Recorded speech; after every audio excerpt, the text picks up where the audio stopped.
Welcome to today's Explainer. I am absolutely pumped to guide you through the source material for a brand new 6-day devotional study on Revelation chapter 6. Now, I know the book of Revelation can feel, well, a little intimidating, but the text we're looking at today presents a deeply reassuring approach to a chapter that usually sparks a lot of fear. We're going to unpack exactly what the text says about the Lamb, the opening of the divine seals, and how this study acts as a daily devotional guide to really strengthen your spiritual readiness. Here is the roadmap for our 6-day journey.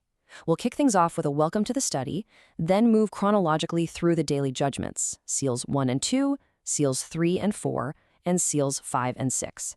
Finally, we'll tackle the ultimate question: who is able to stand? Section 1, welcome to the study. Okay, let's dive into this by first looking at the broader context. Before we even hit chapter 6, the study reminds us of Revelation chapter 5, where Jesus Christ, depicted as a lamb, is the absolutely only one found worthy to take a sacred scroll and open its seals. Now, what's really fascinating here is the dual nature of the lamb. Often, we focus entirely on the Jesus who saves, right? The lamb slain for redemption. But as the source material points out, the exact same Jesus who provides salvation is also the one authorized to exercise divine judgment. The study makes it crystal clear: the Lamb who saves and the Lamb who judges are one and the same. He is literally the only one with the authority to initiate these prophetic events. Because we're dealing with some seriously heavy themes here: judgment, suffering, a world under divine authority, the study asks readers to make a crucial mindset shift before day 1 even begins. First, avoid fear and speculation. Revelation chapter 6 is not written to create panic. Second, embrace humility and reverence. And third, trust in the Lamb. This is our reassuring anchor right from the start. We aren't meant to read this text and tremble in terror. We're meant to read it with clarity and absolute faith in the testimony of Jesus Christ.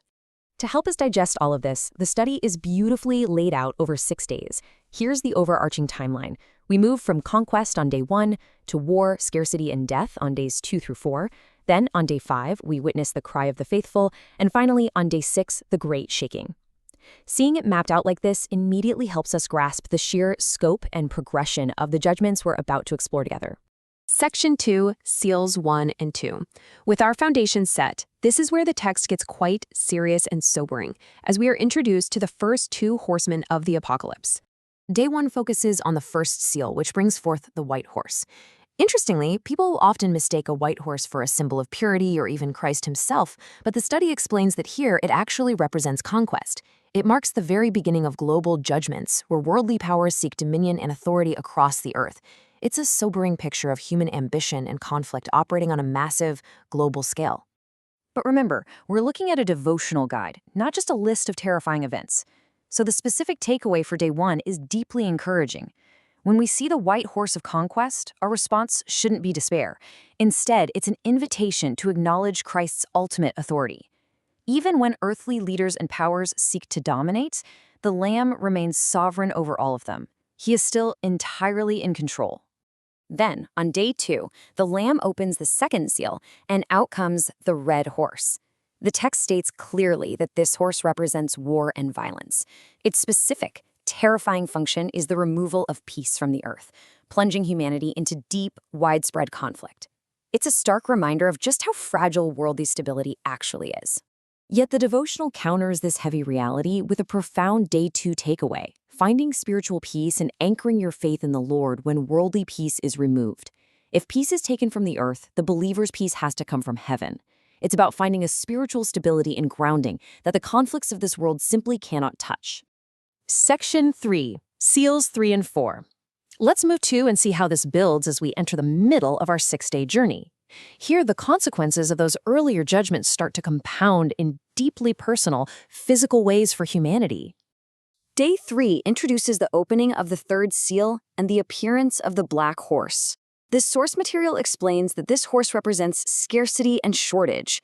It paints a vivid picture of intense economic failure and the collapse of the worldly systems that people rely on to survive.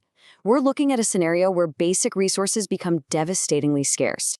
And this brilliantly illustrates the core spiritual discipline of day 3, trusting in God's provision and sovereignty when economic systems fail. It challenges the reader to shift their trust away from bank accounts, supply chains, and global economies and place it firmly back in the hands of the divine creator, the one who sustains his people even in times of severe shortage. This brings us to day 4, the opening of the 4th seal, which reveals the pale horse. The text treats this with deep reverence, as it represents death and Hades. It acts as the tragic culmination of the previous judgments. Conquest, war, and scarcity inevitably lead to this sobering reality of human mortality. It is perhaps the heaviest and most intense moment in the entire sequence of the earthly horsemen. But again, the study refuses to leave the reader in a state of terror. The day 4 takeaway pivots sharply from fear to faith. It urges believers to maintain hope and an eternal perspective, resting on the foundational truth that the Lamb who opens these seals has already conquered death. You replace the fear of the pale horse with an unshakable faith in the Lamb's ultimate power over mortality. Section 4, Seals 5 and 6. As we enter the final 2 days of the study, the source material notes a fascinating shift. We transition completely away from the earthly horsemen and move directly into the spiritual and cosmic realms. On day 5, the 5th seal is opened, and instead of a horse, we hear a voice, specifically the cry of the faithful martyrs. This marks a profound emotional shift in the text. The focus moves from the destruction happening on earth to the spiritual reality occurring in heaven. The martyrs speak out, asking for justice, and the powerful message here is that God hears them. He remembers his people. This gives us the incredibly comforting takeaway for day 5, resting in the profound assurance that God hears the prayers of his people and never, ever forgets them. Even in a world that feels like it's literally falling apart under divine judgment, the individual cries of the faithful are heard, valued, and remembered by the Creator. Finally, we reach day 6. The Lamb opens the 6th seal, initiating what the study calls the Great Shaking. This isn't just a minor earthly event. It's described as a massive cosmic upheaval. The very earth shakes, the structures of the world give way, and in response to this undeniable display of divine authority, humanity actually attempts to hide from God.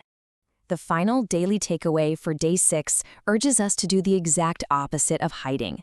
Instead of shrinking back in terror, the study calls for cultivating spiritual readiness and faithful reverence before the Creator's undeniable authority. It's a powerful invitation to humbly bow in prayer and reverence, fully acknowledging God's ultimate power. Section 5. Who is able to stand? This brings us right to the culmination of this explainer, and really the overarching thesis of the entire 6-day devotional study.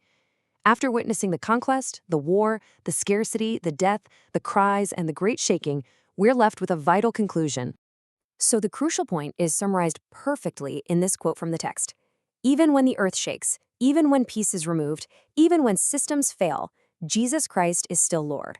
This is the ultimate anchor. The entire purpose of outlining these judgments is to reinforce the absolute sovereignty of Christ over a failing world. And that is exactly why the study is designed this way. It completely flips the script on how we usually read Revelation. The goal is to prioritize spiritual readiness over worldly terror. Over these 6 days, the reader is challenged to look at the extreme fragility of worldly systems and respond by building a foundation of reverence, clarity, and unshakable faith in the Lamb. Because ultimately, after all the seals are opened and all earthly power is completely stripped away, Revelation chapter 6 leaves every single heart to answer one final, incredibly profound question: who is able to stand?